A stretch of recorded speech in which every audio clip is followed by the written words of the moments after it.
Okay, good morning everyone. Today, this week rather, our lesson for this week is about the agribusiness support subsystem. So we already done with the input subsystem, your production, your processing, your marketing, and now we will going to tackle the agribusiness support subsystem. So before anything else, let us identify first the topic outline of this lesson. No? So, the participants in the support systems are the government agencies, the private institutions or industry associations, the financing institutions, the education and research institutions, the programs for agribusiness development, the importance of the support subsystem. So before we will going to go further with our lesson, so let me ask you first, what is the importance of the support subsystem? No, so for me, the importance of the support subsystem, it's like the viability of the agribusiness system rests on the coordinative and integrative functions of the service providers. So what do you mean by viability? So this viability is like the ability to work successfully in coordination and integration of the functions of the service providers. No, okay. So the agribusiness support subsystem also class are composed of actors and institutions not directly involved in the movement or the processing of the goods, but nevertheless play a very crucial role in the whole system. No? So again, in our topic outline here, the service providers include our government agencies, the private, and also the international organizations that provides agribusiness services. Okay, so again, the the importance of the support subsystem or the agribusiness support, it helps the iron out the kinks. No? What is this kinks? It's like distortion in the agribusiness system. And also the complexity and the huge size of the agribusiness system, power is not equally um, distributed among the participants in the system.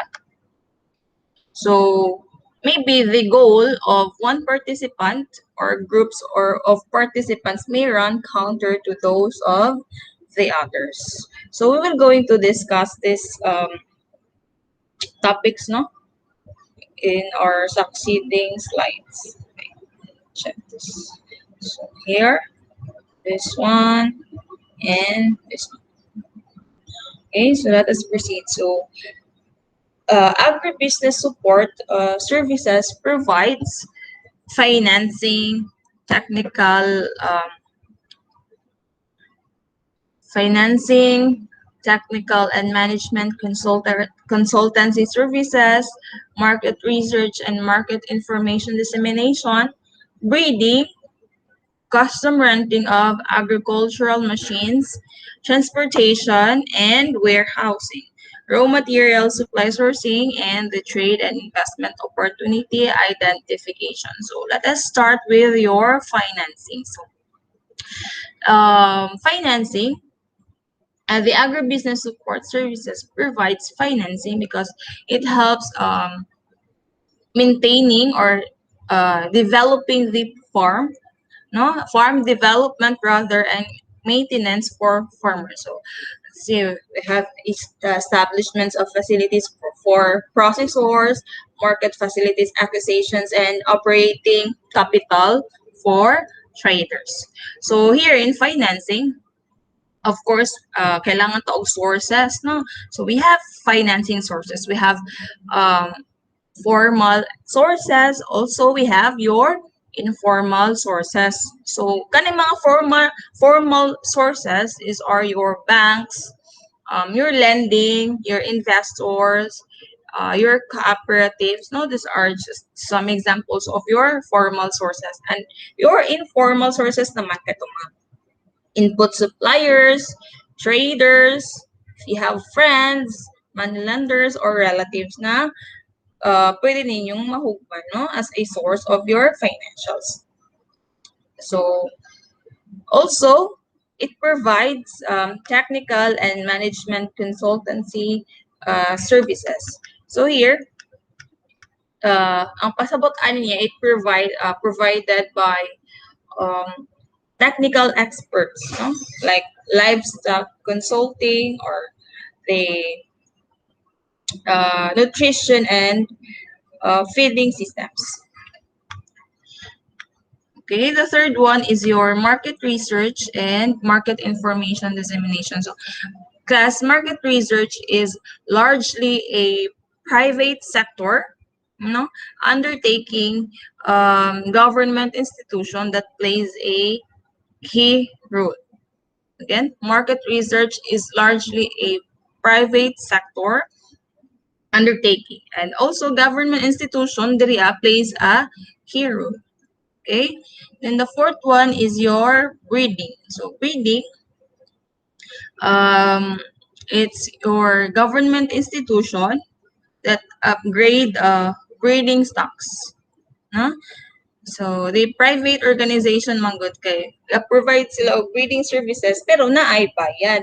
Pero in government institutions, it upgrade breeding stocks without fee, unlike your private organizations. No? The fifth one is your custom renting of agricultural machines. So this is done by farmers who have enough capital to purchase agricultural equipment, also done by agribusinessmen who own several post-harvest facilities. So a good entry point in the agricultural machine industry is your custom renting of agricultural machines. The sixth one is your transportation and warehousing. So right now, ang current trend daw is for processing companies to like decentralize down operation by contracting services of tracking and warehousing facilities, no? So the advantage is kana siya advantage niya sa mga producers kay no need for investment in these facilities. Also the availing of transportation and warehousing services eases the producers of the burden in raw material sourcing and distribution of your finished products, no? So again, can you say transportation and warehousing? Ang current trend is for processing companies to decentralize operation, of course, by contracting services of tracking and warehousing facilities. So, kaning siya, kaning transportation and warehouse, advantage na siya sa mga producers, kay no need naman nila for investment in these facilities. Okay, and also availing of transportation and warehousing services eases the producers of the burden in raw material sourcing and distribution of your finished products. The seventh one is our raw material supply sourcing. So the agribusiness supports services also that provide siya og raw material supply sourcing, no? Like farming out raw material sourcing activities to other entities, no? So it is advantage is the producer bears less risk lang, no, in transporting your raw materials. And last one is trade and investment opportunity identification. So here it is this is a concerned government agencies and private institutions publish a list of opportunities for the purpose of encouraging local and foreign investor, no? Of course, with a list of investment incentives. So here, just to sum up, no, agribusiness support subsystem services provides your logistics, coordination, financing, manpower, technology, information, policies and programs, and also incentives. Okay, so we have participants, of course, in the support subsystems. No, so we have the government agencies, we have the private institution or industry associations, we have the financing institutions, and your education and research institutions. Unsa din ni si government agency. So basically, kani si government agency is a promotive or a regulatory, no? So they formulate and implement laws, policies, or regulations that may promote or regulate the activities of businessmen or enterprises. So we have an example of national government agency, your Department of Agriculture. So, no, it's very familiar na sa ato as. CDA, it's like a executive department of the Philippine government responsible for the promotion, of course, of your agriculture and fisheries development and growth. No, so kani CDA, it has its headquarters nga to sa Elliptical Road corner Visayas Avenue nga to sa Quezon City. Diliman, Quezon City.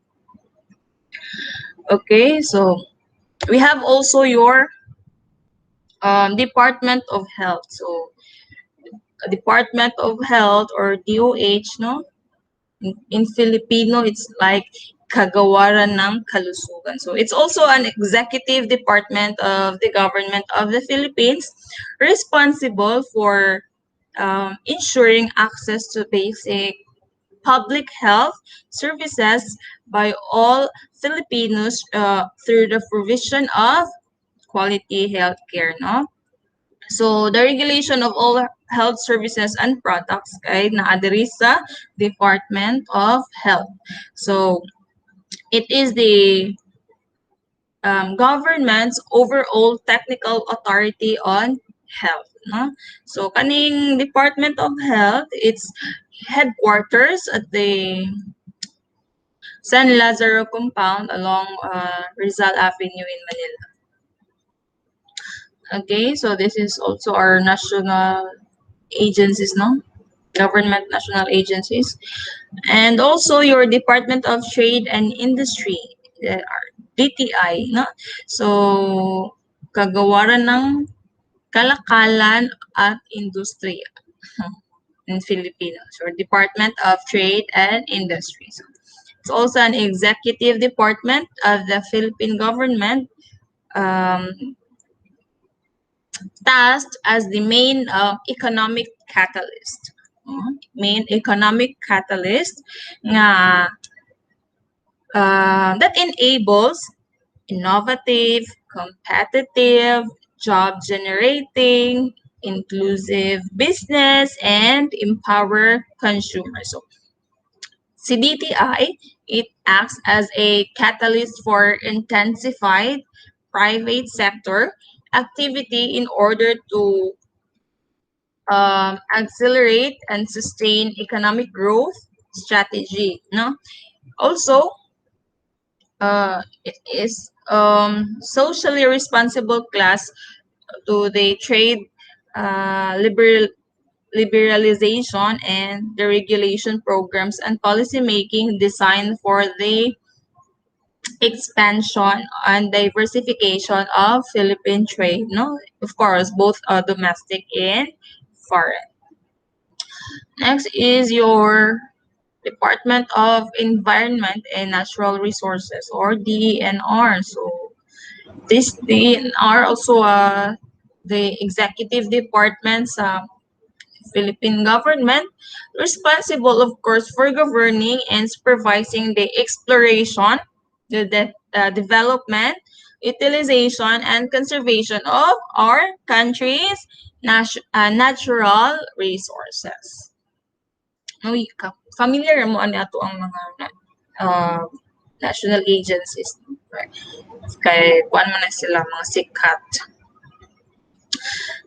Then your Department of Science and Technology. No? So the Department of Science and Technology also is the executive department of the Philippine government, responsible for the coordination of science and technology-related projects, diba? So, of course, in the Philippines, and to formulate mga policies and projects in the fields sa science and technology in support sa ato ang national development. So, the functions of our DOST or Department of Science and Technology is to formulate and adopt a comprehensive national science and technology plan, and also to monitor and coordinate its funding and implementation. So, second, also is to promote or to assist where appropriate, undertake scientific and technological research and development in areas identified as the vital to the country's development. Also, si DOST class, ga-promote ni siya development sa mga indigenous technology, no? And also the adaptation and innovation sa of suitable imported technology. And in this regard, it undertake technology development up to commercial stage. It undertake design and engineering works to complement research and development functions. No?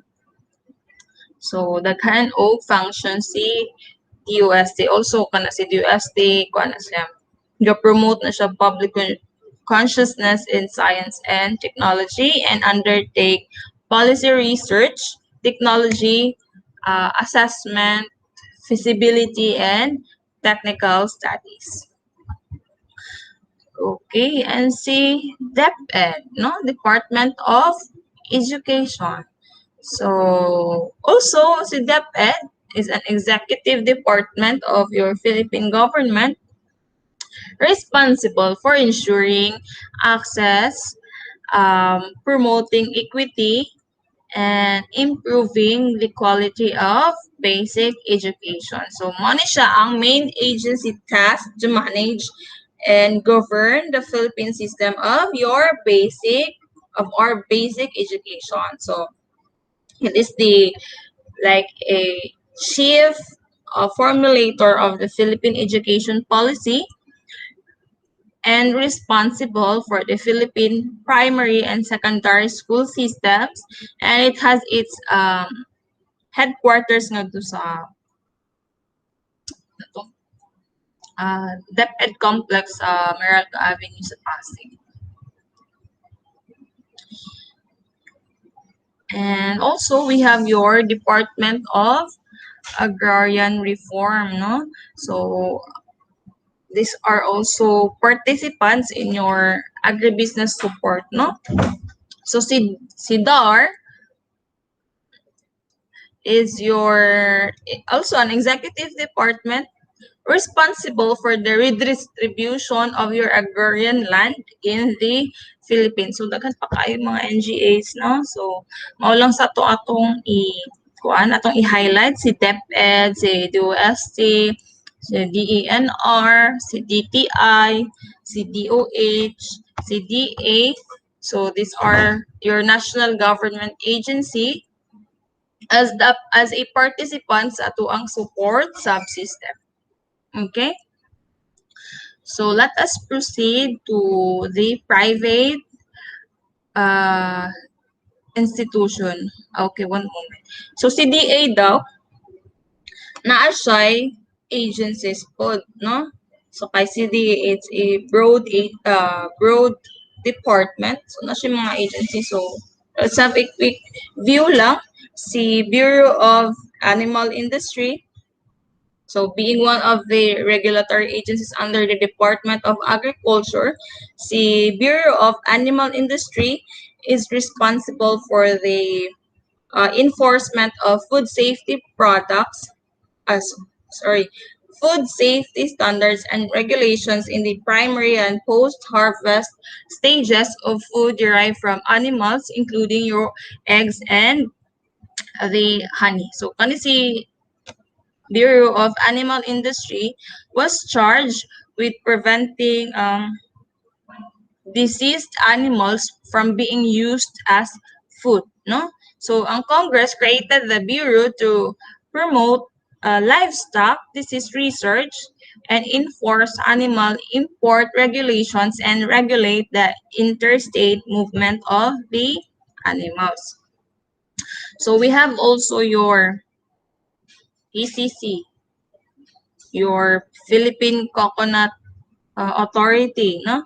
So, napod si Philippine Carabao Center. So, kanin si PCC, si PCA, it's mandated to promote the rapid integrated development and growth of the coconut and other palm oil industry in all its aspects, and to ensure that the coconut farmer become direct participants in beneficiaries of such development and growth. Okay, we have also your National Irrigation Administration, your department, your PhilRice, your Philippine Rice Research Institute. So here, your PhilRice also is a government corporate entity attached to the uh, Department of Agriculture uh, to help develop high yielding and cost reducing technologies so that the farmers can produce enough rice for all Filipinos. So kani si PhilRice has daghan siya interdisciplinary programs, no, para makapadevelop o mag-promote og technologies that are ecosystem-based, location, and problem-specific, but profitable po siya to the Filipino farmers, no? So currently, it has two major programs in PhilRice, si Rice Business Innovation System or si RiceBiz, and si Strategically Modernized and Robust Technologies for Competitive and Secure Rice Industry or Smarter Rice. Okay? Nasa two major programs, si RiceBiz or your Rice Business Innovation System, Rice Business Innovation System, and si Smarter Rice or your strategically modernized and robust technologies for competitive and secure rice industry. Okay, so hantod karon man siguro si PhilRice ga-partner siya with local research institution, no? So we have the DOST card and the DABAR in planning, monitoring, and reviewing the research and development activities. Okay, so we have the National Tobacco Administration, we have the National Dairy Authority, we have the Philippine Crop Insurance Corporation. So kanina it is a government-owned, no? Si Philippine Crop Insurance Corporation is a government-owned and controlled corporation created as the implementing agency of the government's agricultural insurance program. Kani si PCIC attached gyapon ni siya, attached agency sa DA, na. So ang principal mandate gid aning PCIC is to provide insurance protection to farmers, no. Maybe na ay mga mahitabo rising from natural calamities, we have plant diseases, we have pest infestations and other pala and corn crops, no. So si PCIC mo ni sila ang ga-provide insurance protection sa ato ang mga farmers. Okay, so we have also National Meat Inspection Service. We have your Bureau of Plant Industry also. So, kawanihan ng paghahalaman. So, si Bureau of Plant Industry, it is an agency put sa Philippine government under the Department of Agriculture, responsible for serving and supporting the Philippine plant industry sector. Of course, it's a Bureau of Plant Industry, no? So, of course, the responsibility of this department is to serve and to support the Philippine plant industry sector. So, as created through the series of laws and executive BPI, or the Bureau Bank of the Philippine Islands, it's Bureau of Plant Industry, or BPI, has the primary task of promoting the development of plant industries through research and development, your crop production, your crop protection, and effective technology promotion and transfer. Again, si BPI, or Bureau of Plant Industry. Dili si Bank of the Philippine Islands. Okay, so we also have Sugar Regulatory Administration, your National Agriculture and Fishery Council. Daghan pa kayo na sila mga agencies, no, nga under sa DA. So dili na nato sila tagsa-tagsaon o identify kato lang mga important nga agencies. Also have the National Nutrition Council, Bureau of Agricultural Research, no, DA BAR, Fiber Industry Development Authority, or FIDA. We have your Fertilizer and Pesticides Authority, or FPA, Agricultural Training Institute, or your ATI, Bureau of Soils and Water Management, Bureau of Agricultural and Fisheries Product Standards. So, naku kayo na si Department of Agriculture. So, let's proceed. So, again, the Department of Agriculture have the Operations Division, have a Research Division located in Eastern Visayas Integrated Agricultural Research Center. We have also Technological Advanced Agribusiness Demonstration Stations, no? Located in Malbug, Gandara, Salcedo, Sugod, Katubig. So, CDA also provide planning and monitoring, administrative, budget and finance, regulatory, regional agricultural and fisheries information, agricultural marketing assistance, tanan. Provide CDA.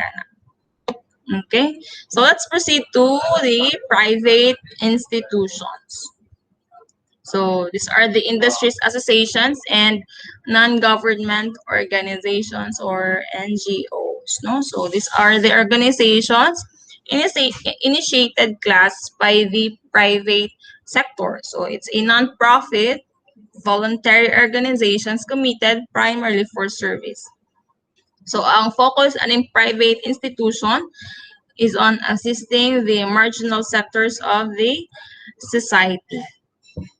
Also, we have your industry associations. No, it is formed primarily to provide unity of actions and facilitate the pursuit of common goals among members of a certain industry. And your NGOs are private, non-stock, non-profit organizations formed primarily to assist the marginal sector of the society. So, mga private institutions. So, it largely involved class in the participation of the constituents or beneficiaries, no, in decision making. Ang kanilang mga service pud ani class rendered to target groups kanang either free of charge or charge according to their capacity to pay. Okay, then the third one is the financing institutions. We have three major roles in financing institution: your credit allocation, your saving mobilizations, and education of businessmen and financial responsibilities. Sa credit allocation, ano siyang nag-increase sa rates of the capital in the agribusiness. Tapos si savings mobilization, it attract savers and channel to productive use. And your financial education, your budget preparation, your cash flow management, and other financial management skills. So example na itong financing institutions, mga rural bank, no? We have Rural Bank of Bindang, we have the Land Bank. Example na siya. Bank of Tulag, I think makagamit na sa Bank of Tulag. These are any financing institutions, any banks. Or na may mga agricultural bank, pas okay sa agricultural bank minsan. Land bank, main, ang pinakakuan.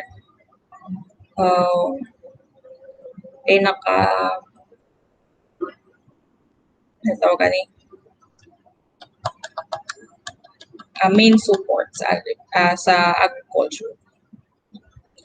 Then, your educational and research institutions. So, we have universities, colleges, and training firms. So, example, waylain ang Visayas State University. No? It provides business management skills. It provides also human resources. It's also a primary developer of technologies and provide relevant business information and conduct market surveys, feasibility studies also. Not just Visayas State University. Okay. So we have programs for agribusiness development, your food production programs and your marketing support programs. So food production programs, increase production, self-sufficiency, and exportation and import substitution. Your marketing support programs naman, provision of marketing assistance in the form of market matching, promotion, transportation, and market infrastructure provision. We have your research and technology transfer, integrated development programs. So, research and technology transfer, it's to induce and continuously spur agricultural development. Integrated development programs, comprehensive programs, which seek to target the needs of the whole agribusiness system.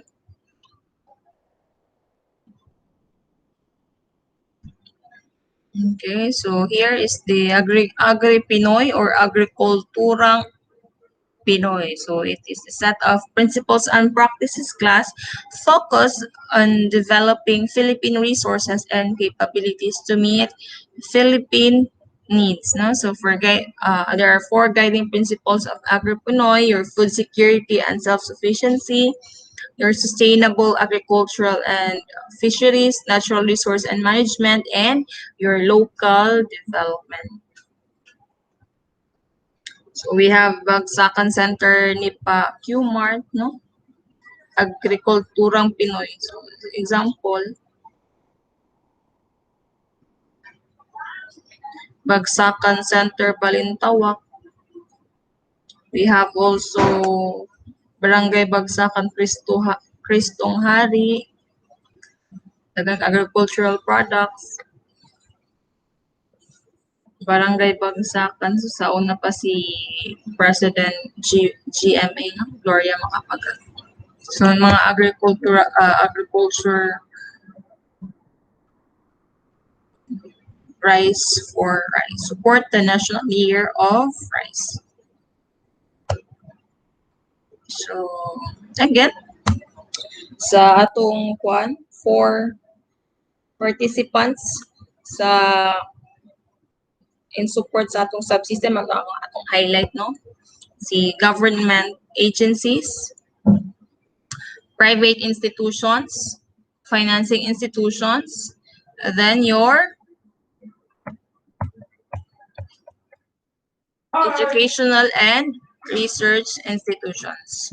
So again, your government agencies, your financing institution, your private institution, private sectors, your educational and research institutions. So these are the participants that support that support our agribusiness, no? So mano siya ang highlight sa agribusiness support subsystem. Okay, so again so government agencies, we have your Department of Agriculture, we have your Department of Health, your DTI, your DNR. So daghan pa na kaayo ang mga department, no, executive department of the Philippine government. So nag-highlight ng tagpila ka mga departments na to nga usually nga dako kayo mga executive departments. And then your private institutions or your private sectors, then your financing institutions, no, so mga agricultural banks, and then your educational and research institutions, which are universities, colleges, and training firms. Example ana is the Visayas State University. So I think that's all for